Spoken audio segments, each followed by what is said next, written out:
This is awesome.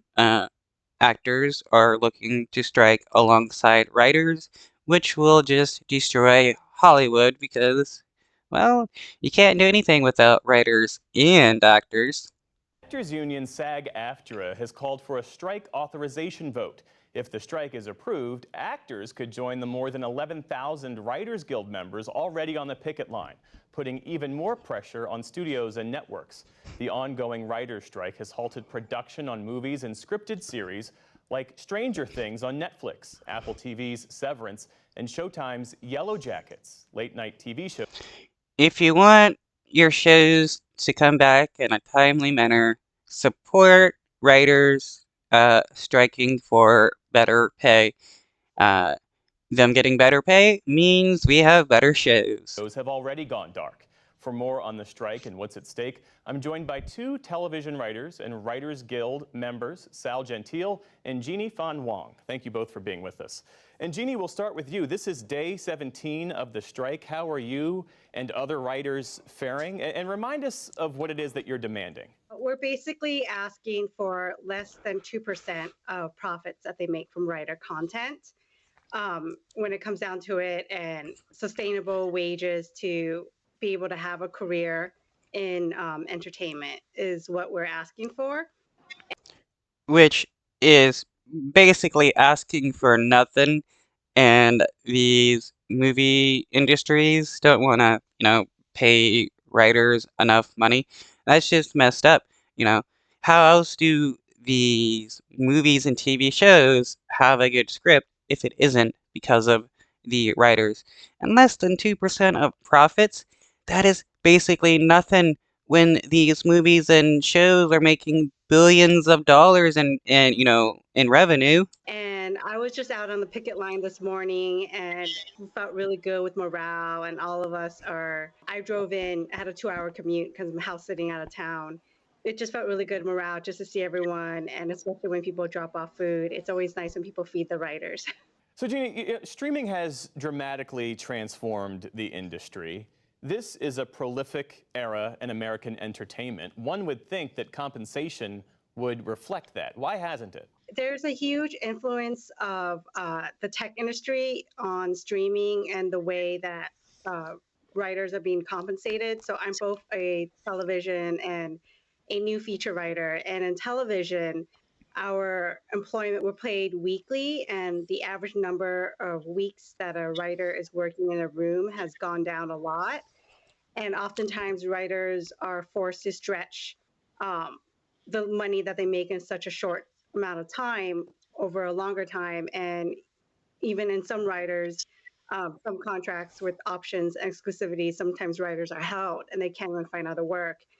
And in feature writing, there's just a lot that we're asking for, more than a one step deal, because there's a lot of free work.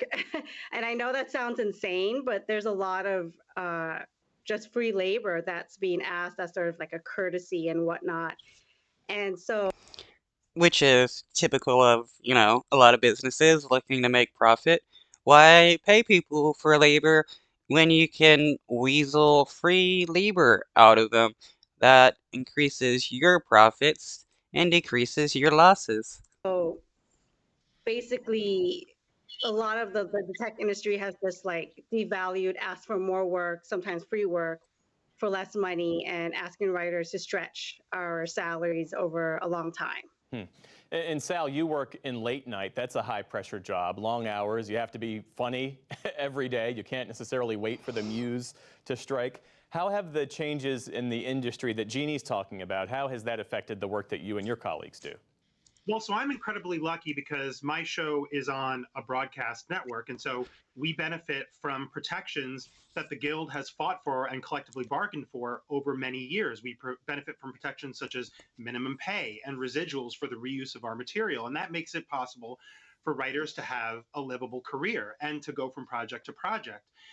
And the fear is that because we all know streaming is here, and not only is it here, but it will continue to be the future, that will go away for all writers across the Guild, but especially and particularly for late night and comedy variety writers, because studios have essentially proposed taking all of those protections for late night writers and comedy variety writers away.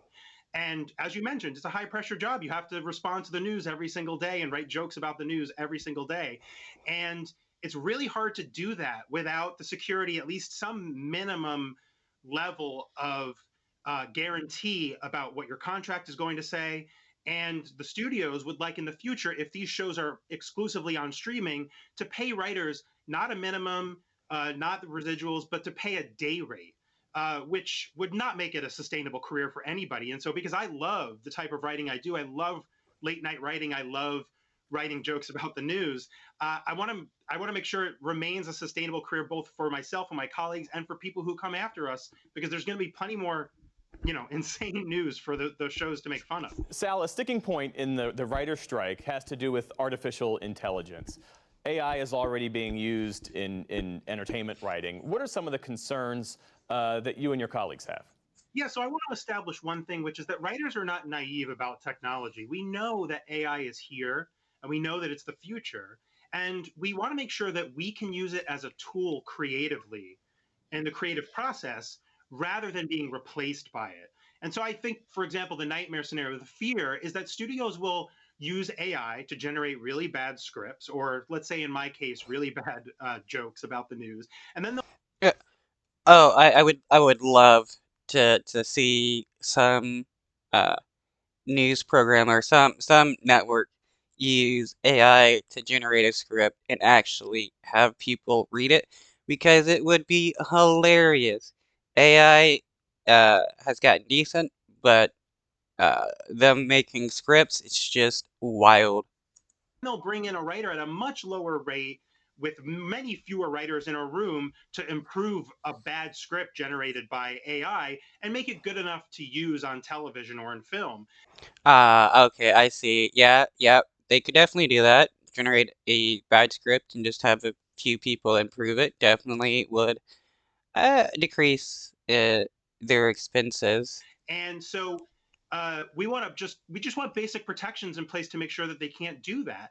We're not saying AI is going to go away. We're simply saying let's put basic protections in place that will make sure it doesn't replace us, but that we can use the technology as part of the creative process.